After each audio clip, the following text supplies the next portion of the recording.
ನಾವೆಲ್ಲ ಭಾರತ ಮಾತೆ ಮಕ್ಕಳು ತಾನೆ. ಹೆಂಗಿರ್ಬೇಕು ಸಿನಿಮಾ ಕಲ್ತಾನೆ. ಭಾರತ್ ಮಾತಾ ಕಿ. ಮತ್ತು ನಮ್ಮ ಜನ ಹೆಂಗೆ ಅಂತಂದು ನಮ್ಮ ಮಕ್ಕಳಿಗೆ ಮಾಡ್ತಾರೆ. ಅರುಣ್ ಕುಮಾರ್ ಅವರಿಗೆ ತಮ್ಮೆಲ್ಲರ ಪರವಾಗಿ ಹೃದಯಪೂರ್ವಕ ಧನ್ಯವಾದಗಳು ಬಂದಿದ್ದಾರೆ. ನಮ್ಮ ಗ್ರಾಮ ಪಂಚಾಯಿತಿಯ ಯೋಗೀಶು, ರಮೇಶು, ಮಲ್ಲಿಕ ಫೋನ್ ಮಾಡೇ ಮಾಡಿ ಮರಣ ನಾವು ಯಾರೋ ಮೆಂಬರ್ಗಳು ಬೇಡಿಕೆ ಎತ್ತಲ್ಲ. ಇಲ್ಲಪ್ಪ ಮಾಡಿ ಅನಿವಾರ್ಯವಾಗಿ ನಾನು ಚರ್ಚೆಯಲ್ಲಿ ನ್ಯಾಯ ಪಾಲ್ಗೊಂಡು ತರವಾಗಿ ಬಂದಿದ್ದೀನಿ. ಭಾಷಣ ಮಾಡಲ್ಲ, ಮನೋರಂಜನೆ ಇದೆ. ಬೀಲಿಂಗೇಶ್ವರ ಆಶೀರ್ವಾದ ಎಲ್ಲರ ಮೇಲೆ ಹೇಳಿದ್ರಿ. ನಾನು ಬರಲ್ಲ. ನಾಳೆ ದಾವಣಗೆರೆಯಲ್ಲಿ ವಿಶ್ವಕರ್ಮ ಸಮಾಜದ ಒಂದು ಕಾರ್ಯಕ್ರಮ ಇತ್ತು. ದಾವಣಗೆರೆಯಲ್ಲಿ ವಸತಿ ಆಗಿದ್ದ ಡೈಲಿ ಜರ್ನಿ ಆಗ್ತದೆ.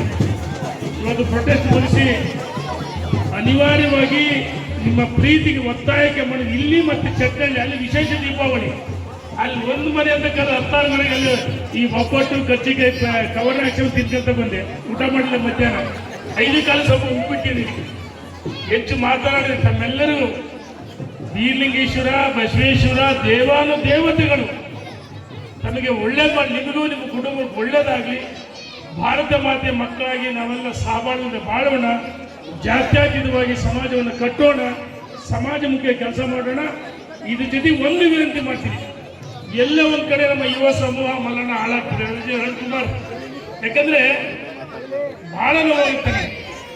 ಅಪಘಾತಗಳು, ಕೆಲವರು ಸೆಲ್ಫಿ ಹುಚ್ಚು, ಒಬ್ಬರೇ ಕಲ್ಲಿ ಮನುಷ್ಯ ಸೆಲ್ಫಿ ತಕ್ಷಣ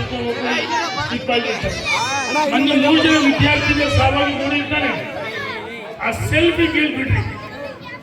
ಫೋಟೋ ತೆಗೆಸಬೇಕಾ ಹಿಂಗೆ ನಿಂತ್ಕೊಂಡು ರಸ್ತೆ ಮೇಲೆ ಮನೆ ಹತ್ರ ಫೋಟೋ ತೆಗೆಸಿ. ಈ ಸೆಲ್ಫಿ ಹುಚ್ಚು ಅಪಾಯಕಾರಿ ಸ್ಥಳಗಳಿಗೆ ಸೆಲ್ಫಿ ತೆಗೆಸಿದಾಗ ನಿಮ್ಮ ಜೀವನದಲ್ಲಿ ಇಡೀ ಕುಟುಂಬ ನಷ್ಟ ಆಗುತ್ತೆ. ದುಶ್ಚಟಗಳಿಗೆ ನಾವೇನೋ ದಾಸರಾದ್ರೆ ನೋಡಿ, ಓದುವ ಮಕ್ಕಳು ಶಿಕ್ಷಣವನ್ನು ಕೊಡಿಸಿ. ನಮ್ಮ ಮಕ್ಕಳಿಗೆ ಶಿಕ್ಷಣ ಬಹಳ ಮುಖ್ಯ. ಶಿಕ್ಷಣ 2 ಕಣ್ಣಿದ್ದಾಗೆ. ಮಕ್ಕಳಿಗೆ ಶಿಕ್ಷಣವನ್ನು ಕೊಡಿಸಿ ನಮ್ಮ ಯುವ ಸಮೂಹ ಸರಿದಾರಿಯಲ್ಲಿ ಸಾಗಬೇಕು. ದುಶ್ಚಟಗಳಿಗೆ ದಾಸರಾದ್ರೆ ಅಪಘಾತಗಳಾಗ್ತವೆ, ಆಸ್ಪತ್ರೆ ಸುಮ್ಮನೆ ಹಣ ಹಾಕ್ತೀವಿ. ಮತ್ತು ಸಾವು, ಸಂಜೆ ಒಂದು ಈ ಅಪಘಾತ ಆಯಿತು. ಒಬ್ಬ ಯಜಮಾನ ಹೆಸರು ಹಾಸ್ಪಿಟ್ಲಿಗೆ ಕಳಿಸಿದ್ರು. ಪ್ರತಿದಿವಸ ಸಾವು ನೋವಾಗ್ತವೆ, ಇಡೀ ಕುಟುಂಬಕ್ಕೆ ನಷ್ಟ ಆಗುತ್ತೆ. ಹಾಗಾಗಿ ತಾವ್ಯಾರು ದುಶ್ಚಟಗಳಿಗೆ ದಾಸರಾಗದೆ ಮಾರುವಾಗದೆ ನಿಮ್ಮ ಜೀವನವನ್ನು ಸರಿಪಡಿಸಿಕೊಂಡು ನಿಮ್ಮ ಕೈಯಲ್ಲಿದೆ. ಸನ್ಮಾರ್ಗದಲ್ಲಿ ನಡಿಬೇಕಂತ ವಿನಂತಿ ಮಾಡಿ ಈ ಸಂದರ್ಭದಲ್ಲಿ ಅವಕಾಶ ಕೊಡೋದಕ್ಕೆ ಧನ್ಯವಾದ ಸಲ್ಲಿಸಿ ನಾನು ಮಾತನಾಡ್ತೀನಿ. ಧನ್ಯವಾದಗಳು. ಭಾರತ್ ಮಾತಾ ಕಿ, ಭಾರತ್ ಮಾತಾ ಕಿ.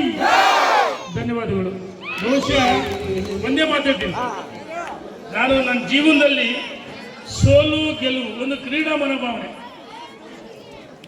ಬಹುಶಃ ಗೆದ್ದಾಗ ಇಷ್ಟು ನನಗೆ ಎಲ್ಲ ಟೈಮು ಪ್ರೀತಿ ತೋರಿಸಿದ್ದೀರಿ.